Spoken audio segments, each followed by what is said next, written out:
गुंडुची मूषाटे केमिति बाली रे गड़ी जाउची पुणी समुद्र रे बुड़ी जाउची पुणी आसिक सेतुबंध रे झाड़ी ही जाउची। लक्षण देखि हसीदेले कहले प्रभु आज सीतामांग काम रे गुंडुची मूषाटा भी लागिची। रामचंद्र टिके पर अने देला बेलकु आउ गुंडुची मूषाटा पानी रे उबुटुबु होउची। लक्षण कहले ये हनुमान काम हनुमान निश्चित कुदी देथिबे हनुमान। रामचंद्र कहउछन अरे हनुमान कुदिले से कोन बंचिबो। हनुमान को कहउछन गुंडुची के आणे आणे ये पानी रे बुड़ी के उबुटुबु होउची।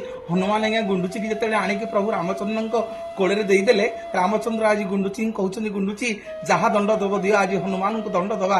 से गुंडुची कहउछन प्रभु तीनिटा दंड मागिबी ना जहा कहिबी आपण तथास्तु करिवे ना कोन प्रथम दंड ना प्रभु हनुमान को 4 जुग पई अमर करि दंतु 4 जुग पर ताप तुम्हारा।